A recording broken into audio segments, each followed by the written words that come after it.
Conquer the Noise is a podcast produced by Unconquered, an independent agency challenging brand perspective through redefined content. This podcast is dedicated to telling stories of outstanding ideas and people who have found their way amongst the chatter. Hi, everyone.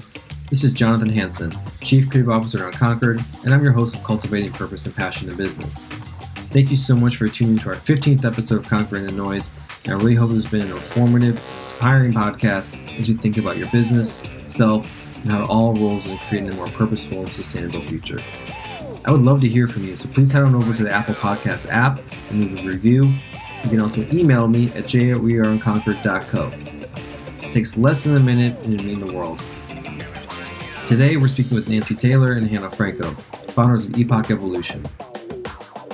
So Nancy, Hannah, thank you so much for joining us today. I really appreciate you taking out the time. How are you two this morning? Good. I know Nancy just rolled in from a nice bike ride, so I'm like, we're on the right track.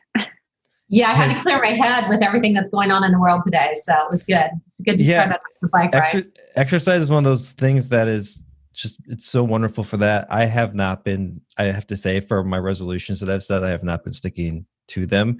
Dry January ended a day in, and and my exercise routine kind of died with that.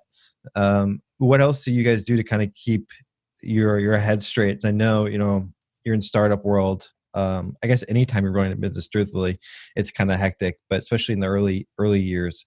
So you're a cycler. What do you like to do, Hannah? So in my past life, I've taught a lot of yoga, I would say like for the last 10 years. And so I've got a pretty decent home practice, and I'm a big fan of meditation, which I actually think is taking over in terms of importance right now in getting my mind grounded. And I just want to say to anyone out there, like trying to meditate, you can meditate for 5 minutes and that'll do. Like, I think that people get caught up in trying to make it this big thing. And I'm like, 5 minutes, works wonders. So, for the listeners who aren't quite familiar with your brand, I would love it if you could just, give a quick pronunciation of the name as we went through, and a little backstory on how you got to the name, and why you started the brand. Yeah, so the name is Époque Evolution, and so just channel your inner French girl. Just think La Belle Époque. Uh-huh. Put on your beret, tilt it to the side.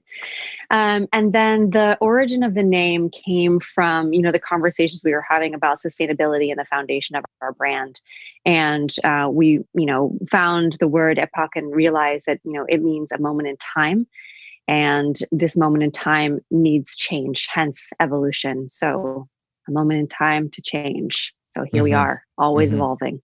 Mm-hmm. Looking at the style of the clothing you guys produce, it almost there's sort of like an athleisure aspect to some of the pieces. Are you channeling your yoga and cycling into some of your outdoor activities into the brand's sort of aesthetic and purpose?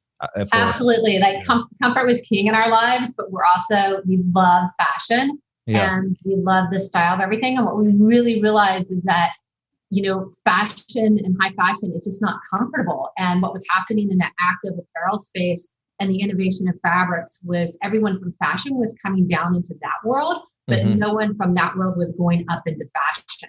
And so we saw this huge opportunity of, like, I want to walk around feeling like I'm wearing my leggings all day, but I don't want to look like I'm wearing my leggings all day. I want the comfort and ease. And I love wool, like my smart wool half zips that I ski and cycle in, do all this other stuff. I'm like, what do we use? Like, merino wool is sustainable. It's amazing. It's antimicrobial. You can wear it 4 or 5 times without having it, really stink and smell up. And when you travel, I want a really chic looking shirt out of this, wonderful merino wool fabric that I could wear for the same trip. And I have done that. I've worn the same top like 5 days in a row on like a 7-day traveling trip, when you could travel. But those were the things that really drove us. And then Hannah was traveling. She was traveling. I'll let her tell the story of this. And we all met up just to regroup before we started the brand for a little reprieve in Morocco. But Hannah showed up, and I'll let her tell that story. I love this one. So I had been living between Italy and Israel and just moving all around Europe for work, for, you know, design work as well as teaching yoga. And we met up in Morocco, and I have been traveling on planes, and, you know, EasyJet has very like tiny luggage requirements, and I hate schlepping things. So I had packed for 4 weeks of travel in a backpack, you know, that was like a foot by a foot. It was really small. So I show up in Morocco. Nancy's like, "Where is your bag?" You know, we're going to be in the mountains. It's going to be snowing. And then we're going to be at the beach. And then like, we're going out, you know, like, how are you prepared? And I was like, I'm just very efficient. And I remember sitting on the rooftop with her and, you know, drinking a bottle of rosé, having genius ideas as we normally do. And we were like, God, what if there were like a wardrobe that actually worked for your whole life, from 6 a.m. to 11 p.m., from working out to going out to, you know, going to work, and everything functioned for all of those things. And everything was really easy to care for, and everything was really comfortable, and it was sustainable. We're like, let's just put like our bucket list together of clothes requirements. And that's sort of the beginning of the story. Yeah. And I was always of this philosophy of, you didn't need like 10 pairs of pants. You needed the one pair of pants that you couldn't wash enough to get back on. Because we all have those in our wardrobe of like, this is, you know, it's the one that you feel confident in. You walk out the door and you just always know that that's going to fit in every situation. So that was kind of the grounding impetus of the brand, of giving those core chic basics. And then we also realized is that in the responsible, sustainable world is that a lot of the pieces just weren't really following fashion. They just were a little less forward. And we knew that there was this opportunity to marry them both. And we use the term chic and eco. You can be chic and you can be eco at the same time. Yeah, it reminds me kind of like the New York philosophy of dressing, because when the people were going into the office, you would wear usually black because it's something that translates all day. You can go from office to dinner to drinks, and New Yorkers don't really go home during the day. Once you're out, you're out. So you have to kind of wear clothes accordingly, which is going to be able to transition through all these different parts of the day. So I can definitely relate to that struggle, especially even in traveling. I'm a huge traveler myself, and I hate packing, like having huge bags and schlepping them around. And depending on where you're going, if you're more of the adventure traveler, it's even more of a pain, because then you're already in probably not necessarily always the most comfortable situations or travel situations. So when you pack, I have to ask: Are you a roller? Do you roll your clothes? Is that your key to getting everything into a 1 by 1 foot bag? I sit on my suitcase. That's what I do. I just sit on it. I pile it all in, and it's, for me, like, I'm a minimalist except for shoes. I love shoes. I have this weakness, but it's always the second pair of shoes or the third pair of shoes that I want. I have to sit on my suitcase. So yeah, definitely a sitter and squeezer. I'm all about packing cubes. If you can like fold really efficiently and like get them in packing, it also like curtails your appetite. You're like, oh, these things need to fit in this packing cube. I guess I have to stop now. But then it keeps like really organized, because of course you're packing and unpacking. So, you know, you need to make sure that it like goes back in again, and it like just helps keep it all organized. Yeah. So the other thing that we realized when we were starting this is that both of us were traveling for work quite a bit. And I really realized that what made my suitcase every trip was a very small edited philosophy of where it went. And during that time period, that was what I needed. And it kind of translated even in the pandemic time, that you just don't need a lot. You need the things that function for you. And so we also use this other term called functional fashion. So it's pieces that function. Like, are they going to be able to work for her for multiple events or things in her life? And how is this going to be? And so that's another kind of tenet that really seeded us in launching the brand. Yeah, I definitely got that vibe from looking through your work and just reading and diving into the brand, realizing that it seems like you really do embrace a philosophy of purchase with purpose. And when I say that, I mean not necessarily because of the sustainable aspect to it, but the aspect of buying things that last, right? It's like kind of the opposite idea of fast fashion, where we buy cheap clothes. We expect them to be cheap. We're going to wear them for a season and then just get rid of them. They're going to sit in the bottom of the closet. It seems like you've really taken the opposite approach to that. What inspired that? Is that just part of the sustainability aspect of the business, or where did that start before? Is there roots for that? Yeah, I mean, I think that I'll let Nancy talk to this too, but when we thought about sustainability, we used the word responsible. And so, obviously the raw materials are a key element. Then you have the manufacturing, that's a key element. And then you also have the people that work within the manufacturing. That's a really key element. And then you have, the care on the other end. And then you have how long you own it for. And so we wanted to take all those different steps of the process into consideration. Mm-hmm. I think they all make up what is responsible, because there's not one tidy with a bow answer to the perfect sustainable solution. There just isn't. It's a gray area, and we want to make sure that everyone is moving forward to evolve the parts that they can. Yeah, I think that's actually a really honest answer. I think a lot of brands these days are really greenwashing and trying to make themselves look super clean and perfect, and like there's no mistakes. And when you really look at it, it's really not the case. There's a lot of, anytime you're building a business or trying to do something different and start with change, there's a lot of unfamiliar things, and a lot of risk. Or I don't want to use the word risk taking, but there is some risk involved. It's more of like a calculated risk. So it's one of those things that I think is I really appreciate about what you're doing. And I think it's really important that you're using the word responsible and sustainable. And I think there's quite a difference there. Just for the purpose of this conversation, I would love to hear what your definition of sustainable is. And we talk a lot about it with ourselves, within our own business, at Unconquered. We also talk about with our podcast guests. And I would love to hear like what sustainable means to you. I think a lot of it is with the best practices. We really wanted to look at not just the raw materials, but the people, all the components that are making it and putting it all together. Mm-hmm. And so we look at all different levels. It was harder than what we thought too when we first started out. Like, it wasn't black and white. There was a lot of gray in the area. And we didn't want to say we were perfect. We were saying we were trying, and that we were always trying to be better. So part of the sustainable is, what are the raw materials look like? How are they produced? So it may not be a recycled fiber to begin with, but the factory that is making the mill that's making it has a lower carbon footprint, fiber footprint, than what somebody who's just using recycled materials in Asia and shipping it over here would be. So it got a little complicated, and we had to look at the full picture. And then we don't work with a factory we haven't walked into. We have to visit them and see the people. And one of my favorite trips, I sent Hannah this photo after walking into a new manufacturer, and she goes, well, "What's that?" It's like just a bunch of garbage. And I go, no, look at this.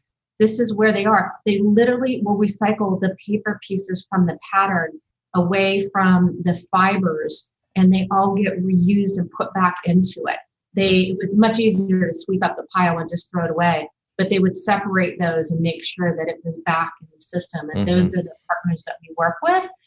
So I feel like that is a huge part of it. And I think we have a responsibility of how we talk to the customer, and we talk about the use and the care. I think dry cleaning, the toxic chemicals that are used in dry cleaning, and that whole process is something that doesn't need to be here anymore. Like, you can definitely care for your products and use raw materials where that doesn't cause things. I mean, those are just some of them. And Hannah's just as passionate about it. Do you want to add some more that I missed, Hannah? Yeah, I feel like overall, our definition of sustainability is reducing harm, reducing waste, staying open to change because things will keep evolving, and, sharing what we know. So educating. I would say those are kind of like the elements that go into all of our decision making. And I think that Nancy really just clarified that beautifully in practice. Like when we're looking at something, it's like, how do we do all of those things? Okay, now next question, how do we do all of those things? And then that answer may have changed from the first time. We hope it has. I'm excited for us to be outdated in our practices. So I'm really curious. what some of these decision-making processes like? What's been one of the more difficult ones you've had? So I'm sure as you've started, you always starts with a great idea, but then when it comes down to executing it, little roadblocks pop up, or you realize, this part wasn't as easy as we thought. So what are some of those early? I mean, early ones, raw materials. I thought it would be just easier to find them, and it was hard for us to get the quality we wanted and where it was. We would go to, fabric shows that were pretty renowned, and it was like a needle in a haystack. We'd find one, and then we are still very tight on our fabrics that we use, because we want to make sure that we're putting a functional fabric that's sustainable and offering that to our customer base. So we very slowly grow those offerings and make sure that it functions. But that one was really, really hard. And then, believe it or not, like packaging was really crazy, because you're shipping this out. So we found this wonderful partner, the Better Packaging Company, and they're from New Zealand, and they have a compostable bag that was our aesthetic, black, a little bit of white print. It's really cool. So we've used them from the beginning, but then we had the shipping labels. The shipping labels gum it all up. And so they have just released compostable shipping labels. Then you figure the tape of how people return it to you. It's just all of that processes down to the smallest logistics were things that we really wanted to offer a minimal packaging that looked elevated, but yet set within our sustainability monitor. But those are like the top two that I felt were hurdles that I didn't anticipate having. Hannah, what else for you? I mean, they land more on the marketing side of things. I think that, Nancy and I both come from a background of design, so we've definitely had to learn on our feet how to communicate. And I think as a digital business, that landscape is literally always changing, always changing. Everything from, what's going to resonate with the customer in terms of, videos and photography and models to, what are the channels that we want to show up on as a brand, and how do we maintain good storytelling there? The questions about the things that are difficult as a startup is so long. I hardly know how to narrow it down. It is. And I think we have to be willing to climb a mountain every day to educate the customer. And that has been a bigger hurdle for her to understand the concept and the pricing and the structure of how we're doing it. And my mission is that you can't affect change without education. So we have that. We put full transparency, all the information we can on our social media channels. We try to bring the customer along, and there's still a lot of pushback. They don't understand it. They want that, the $8 t-shirt that comes at a very high cost, that they don't understand that they're paying $8, but then the long-term cost is much higher. Yeah, both of you, I want to thank you for taking the conversation where I was actually just trying to steer it. So that was beautiful. I was really going to focus next on marketing and education. I agree. I think those are really difficult things. And after spending some time on your website, it's pretty comprehensive as far as the information you're providing along the different materials, the different types of cotton, the different wool, the mills they're produced in, and that's a lot to try and get people to one read, and also do it quickly, because our attention is always being pulled every millisecond to something else. So what platforms are you finding to be for your customer base and your audience to be the most receptive? Do you think Instagram is being helpful? Do you find it your emails? Where do you kind of get a chance to really capture their attention to help with that educational side of it? I mean, I would definitely say that Instagram is the most effective channel for us, because it's a two-way conversation, which is awesome. I get so excited when there's comments on our ads or our posts asking about where it's made or how much it costs. Because I'm like, great, we have an opportunity to have a conversation about this. And I think that that's really where the education happens. And then I would say the things that we found work really well is also, doing videos that sort of show people how to continually style and restyle and restyle and restyle old clothes. We use a lot of our old products in our ads so that people are like, yeah, that thing you bought last season, it's still cute. Just layer it this way this time, So I think that there is a lot of opportunity for us in that particular channel. I mean, our emails are definitely a space where we get to share the why behind everything. A lot of our why we made it emails break down each product, and we're like, okay, here's the whole point of this thing. Here's the whole reason why we decided to make it. Here's the fabric. That's why that's important. Here's this certification. That's why you need to know this thing about it. So that hopefully people can feel more empowered to make those decisions wherever they're shopping. Now people know what GOTS certified cotton is. Now people know what Okotex is. And so that's sort of been our mission through our emails. I am always sad because I'm like, why isn't there more traffic to our fabrics page and our factories page? But I understand you only get so much attention. But we are really excited to be sharing the information and resources that we do have. It will only help lift up everyone else who's trying to move the sustainable movement forward.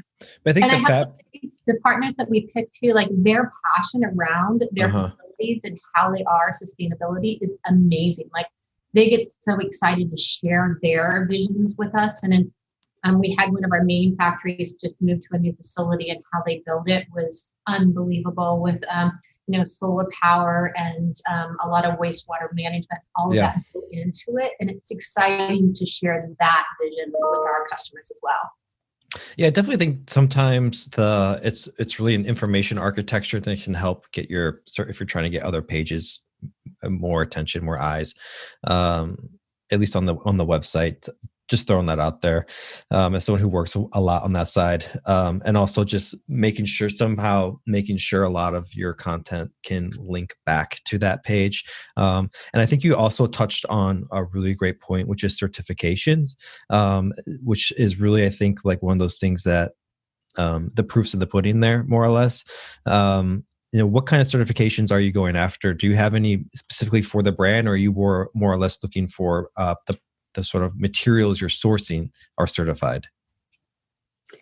I mean, a combination. We have certification. Sorry. Go ahead.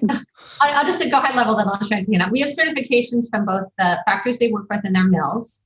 And then for us as a brand, we're working with whatever tools that are available. The unfortunate side of B Corp certification and a lot of these larger ones is that they're extremely costly, and the manpower and the resources that it would take for us to go through those hoops, we don't have it as a small startup. And so one of the best advice we had early on was, you don't have to be certified, you just have to do it right. You have to make the right decisions.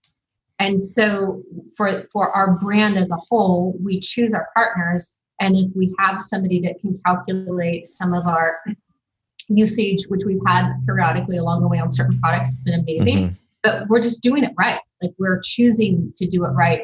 And along the way, as we grow, and if we can get more resources and manpower and be able to measure that, and that is a goal, an objective for us. So Hannah, go ahead. Sorry. No, you covered all the things I was going to say. Perfect. Yeah, you're right, though. It is really expensive. It's becoming a certified B Corp for us is a goal of ours. It's something we've been reading and pursuing, but it's very time consuming, and we don't have 100 employees and have one person that we can just dedicate to do it. So it's sort of, it's for us, it's actually like the year goal for us is hopefully by end of year. It's one of those things that we want to chip away at it over the course of the year. Because I do agree, it can be really difficult for earlier businesses to do it. And that's one thing I would love to focus a little bit on this conversation too, is talking about the actual business side of fashions. I find it kind of a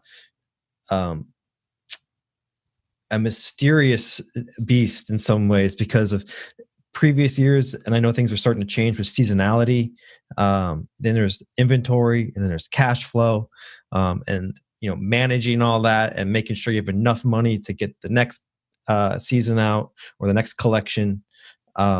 How has the sustainable approach? I mean, I don't really think that process is necessarily sustainable. One, from just a creative design aspect, I don't know how a designer can continually keep coming up with fantastic work 4 times a year on that sort of deadline. So aside from that, how are you to building that into your business? Is that part of your sort of model as well? I mean, we have like light seasonal guidelines, but we're designing for function, which is really helpful.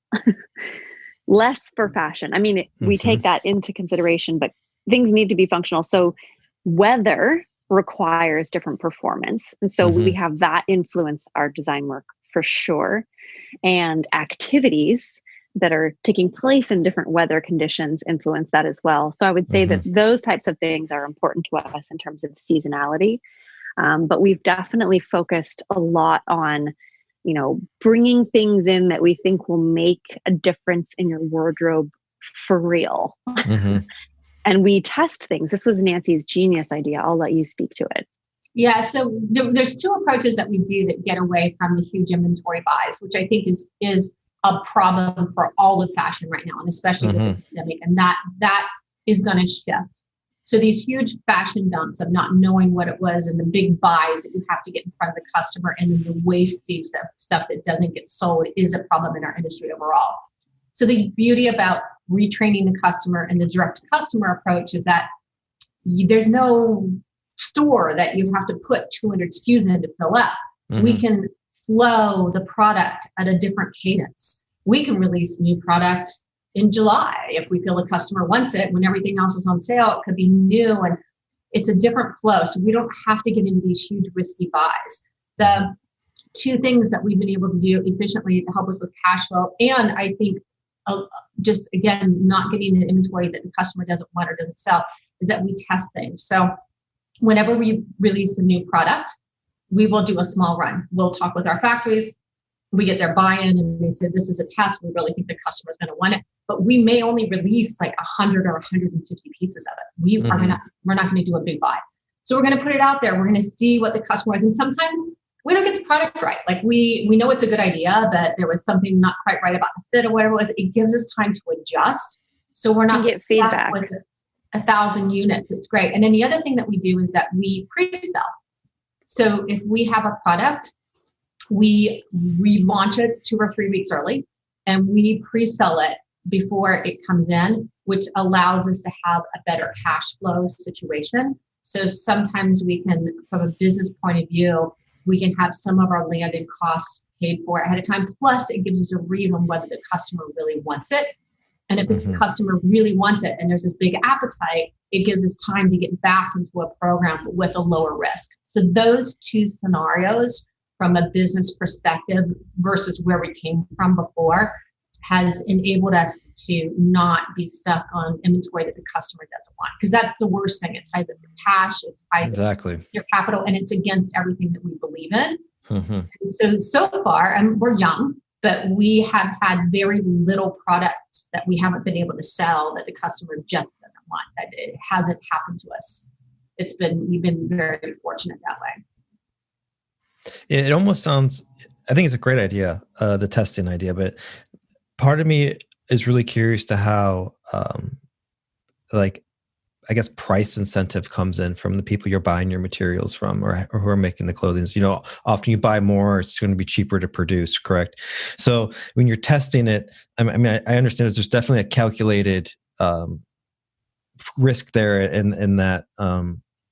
How are you sort of navigating that as far as dealing with like that little bump in cost? So a lot of times we'll take a lower margin hit. Yeah. We'll take a margin hit at that beginning, because it's better to take the margin hit and then know where your costing is going to be when you do your larger volume than it is to sit on a huge amount of inventory that you can't sell. Yeah. So a lot of times we're like, okay, I think she needs this. I know what we can get our costing. So we will take a lower margin. Or a lot of times if we have, programs that sit at the factory, they're willing to produce the smaller amount of units at the same cost as their minimums.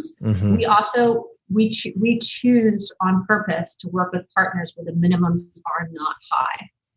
So we have not moved any to factories where they have super high minimums, because that's not where we want to get into a risk with our brand of buying inventory and then having to be forced to sell product or sit on it that you can't sell. So we purposely work with them, and then we'll sell out. That's another thing. We'll sell out, and it may take 6 weeks for the customer to get it again. And if she wants it, she'll wait. The other thing that we've been able to do on certain core colors is that we will platform fabrics. And again, our fabric selections are really tight. So instead of having 20 different fabrics, we have 5, and we will go ahead and buy 6 months worth of this fabric and have it sit in the factory. Then we can see what the customer wants and put it into the right products that the customer wants. And then we can move a little quicker to the market that way. And that's been another way we've tried to mitigate the risk and work through from the business constraints of growing a company, because the bottom line with fashion is that it takes a lot of money because you have to buy the product. And then you have this float of when you get the return back. And so it is a cash, cash is king for us. It's challenging. And Hannah, you brought up feedback, which I think is really important. To me, it's telling me that you're listening to your customers, which I think is crucial for brands. Where are you getting that feedback? Is that Instagram? Are they emailing you? Do you just get it? Are you seeing that feedback in your returns? Yeah, I would say that Instagram for sure. We get comments and feedback and requests, which is really fantastic. And when we have new followers on Instagram, we reach out to them right away and start communicating so that we can start learning, like, why are you engaging with us? Oh, really? So what do you want? When you have new followers, you literally reach out and contact them? Yeah. Just like, hi, what do you like about us? What are you looking for from us, essentially, is what we need to know. And sometimes amazing. We get great information. Sometimes we don't. It doesn't matter. I mean, I feel like the point is, we started this business because we wanted to also build a community. We figured there were more women like us who are busy and just need clothes that work for their lives better. And so it's like exciting because they're part of our community. And then I would say the other major channel, which I think is another stroke of genius, is that we got some advice to keep our shipping in-house, which means our returns are in-house, which means we have all that information at our fingertips on the daily, on the hourly, and we have the most phenomenal customer service woman on the planet, Karina. Shout out to Karina. She's a goddess. And not only does she give like the best care and love to all of our customers, but she, shares feedback, requests for colors, new sizes. We've expanded product assortment, color, and size range because of customer requests.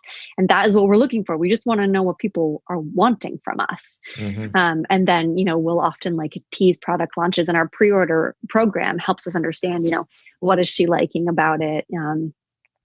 What do we need to do differently? Maybe if we were to place an order, if the fit wasn't right on this one, what could be different? What length do they want? I have a funny story. Fantastic idea. I have a funny story I'll tell about Hannah, is that when we first launched, and we got our digital marketing going, and all of a sudden we had a few things that took off, and Hannah was like, oh, I like this. I want to talk to the customer. I know this is great. So we were going on, and then all of a sudden the sales we had a 2-month period where like it's kind of skyrocketed, and she's laughing. She's like, no, I like to do this. And then all of a sudden it was like 4 or 5 hours a day where she's communicating directly with the customer. And I'm like, clearly we did not have this vision of what it took to grow a brand, and that we would spend half of our day dealing with all of this. It was pretty funny. And the realization that we needed to have a team that could help support us. But the early days, like 3 years ago, the customer was talking directly to mostly Hannah and me. And we were trying to do it all. And so how have you grown? How many people do you have working with you now? We work with a lot of consultants. So Nancy, while you're thinking about that number, I'll just give some context. Because it shifts, right? Depending on what we're doing, we're able to increase when we have a busier moment and decrease when we don't. Or for example, when COVID hits, we're able to change the amount of hours they're working for us and what they're working on. Do you know the number, Nan? So we have 8 contractors that have been on our team for a pretty good stretch.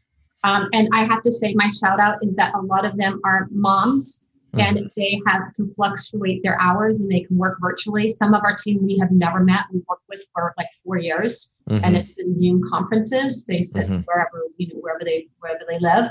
And then we have a team of 6 to 7 high school and college students that help us do our shipping and receiving and logistics part of it. So we work a lot with youth that are interested in startup businesses or fashion, whatever, and they come in and they do anywhere from a 3 to 5 hour window, fluctuating around their class schedule. And that's how we've been able to do the shipping and receiving and logistics in-house. And that's smart. It keeps your overhead down too by sort of flexing as the need arises, and keeps your sort of cash flow a little bit more free. And Hannah, I apologize. I think I was cut you off. I know, and I'm sorry. I wanted to interrupt you because I think that this is such a,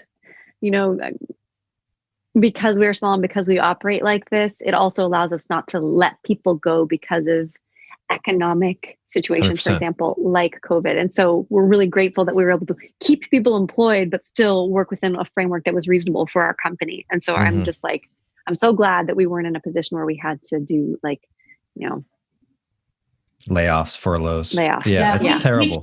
We kept all of our contractors on. We reduced, they were happy to reduce a little bit, but I think we only reduced at the most like 20%, but we kept all of our contractors on through the entire, the early shutdowns were, I think, the hardest for us because there was more of the unknown. But it's been a volatile year with not just the pandemic, but then the protests and then the election. And it's just been so chaotic of a ride that we've had to, some days we have to check in like at 8 a.m. Can we send the email or can we do the post or do we have to react to this on a daily basis? There was probably like 4 or 5 weeks where we as a team had to, jump on a call to see what our messaging was a brand throughout this last year. And it's been just a hurdle after hurdle after hurdle that's demanded the team to work together for that. Yeah, social listening is so important because it can really backfire if it's not done. If you email at the wrong time or say the wrong thing, just because we're reading the news or paying attention to temperature checking your customers. I think that's really crucial. When I'm really curious to how you're building community within your business. You talk a bit about it within, outward facing with your customers, potential customers. How are you building your team and community culture inside of it?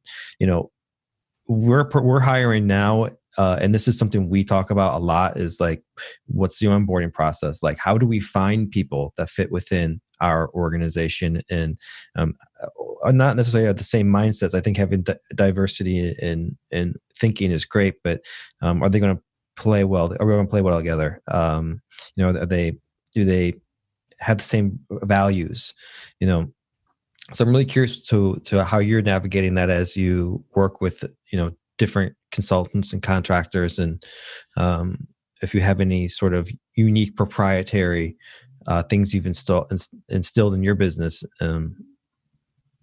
since the beginning. I think we're at a place now where we really are challenged to do that. We had set out for 2020 to be more of that team building, and we had a lot of large goals, and then the pandemic has actually set us back a lot. And we just realized too that what little bit of time that we met in person or we had that really got stripped away with the pandemic.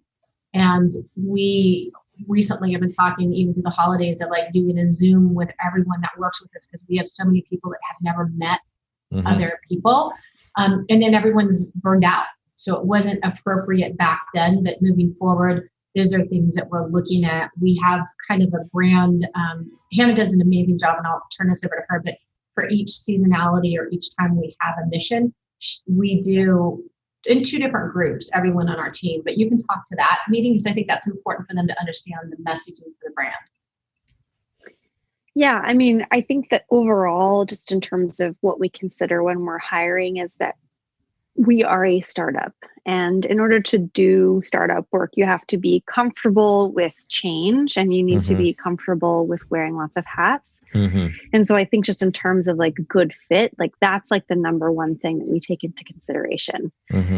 And I think that also in terms of, something Nancy mentioned earlier, we do love working with, women that are parents, because a lot of the time, those are the women who have a ton of experience and don't have the time to do a full-time job. And so we love having a range of women who are in that life experience and working within their schedule. So I would say that something that's really unique to us is that we'll work within your schedule. There's room for that. And then I would say that Nancy and I come from a history of prioritizing fitness and wellness. And so she'll be like, need to clear my head, leaving at 4, going for a ride, or, I'm going to be in late, I'm still working on this yoga practice, etc. So I think that there's definitely room for self-care and outside and fitness time on your own, especially during the pandemic. It's more critical than ever. And we really encourage people to do that. And then I would also say that, we want an environment where people can share their thoughts and their ideas. And so we definitely have very collaborative styles of working with each other, which is really great.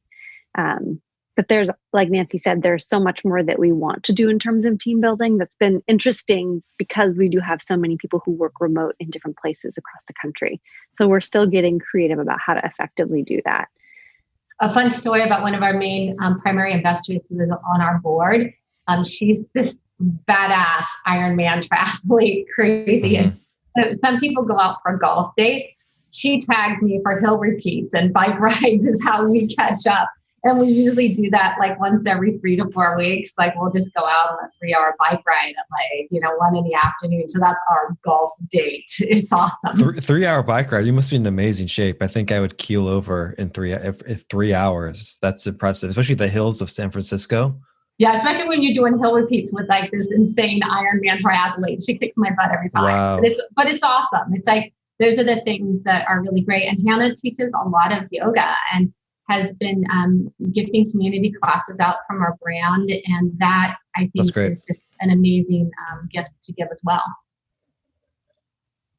So I would love to hear about, so I have a co-founder. I founded the business with a co-founder. I knew him previously. We were both photographers, directors working in the same market, and we developed a friendship. And there was a defining moment actually that where I was like, this guy is reliable, accountable. And it was a simple thing. I was moving to Los Angeles and I had to pack up and get a bunch of stuff into a storage locker because I was actually going to be in Korea in between that for a month. It was just kind of chaotic. And out of all the people I asked, he's the only guy that showed up and like put in the work. And it was just moving out a lot of stuff. I had way too much stuff. And in that moment, I realized like this is someone you can count on. And so when I start kicking around the ideas of a business and business partners and that kind of stuff, he's the first person that came to my mind. What's your background? I would love to hear the story how you two met. If there's sort of this defining moment where you're like, yes, I think we would work beautifully together, because it's difficult. And I tell a lot of people, like, I don't recommend people to go in business with their families. I mean, it's wholly up to them, but I think it gets really dicey because then you're really mixing a lot of personal and work things together. But I would love to hear like your story. I met Hannah by a photo at her desk. So we both worked this corporate job together. And my first day, they brought me in. They just kind of brought me in and nobody knew that I was coming. And so I had to sit at desks where people were on vacation. And I floated that way for a month. And so my first day in, Hannah was on vacation for a week. And I sat there and I had this beautiful photo of her and her family. And she was this myth because everyone kept saying how much I would love Hannah. And that was 13 years ago. Oh my God, I think so. We've been friends for a long time. Yeah, maybe longer, maybe almost 15 years now. Yeah. I think it might be 15 because it might be 15. Yeah. Yes, we've been friends for a long time. And, I think that you're so right. Like there are really specific qualities that make somebody a good business partner. And it's not just anyone. And, Nancy and I always joke that like we started this business and we didn't realize we were also getting married. Exactly. It is. I mean, but it's a serious relationship. People to count on you. You have employees. You have to count on each other. And there's this level of, I think, communication that is required that it can be really difficult to have with people that you're either not comfortable with or,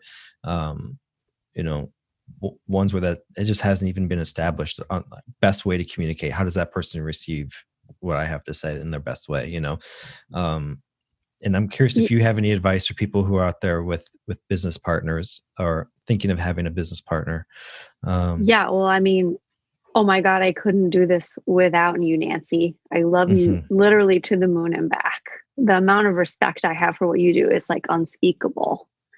I think that respect is a really key element of business partnership. And I think that vulnerability is actually a really key element of business partnership. And I think that, we have both seen our best and our worst sides in this process, and we will hopefully continue to help each other grow. But I think that if you're not like our worst moments have always been the ones where like, I haven't been able to really like share what I am needing to communicate or vice versa. And I think that our best moments are when we're both able to like really show up and be transparent.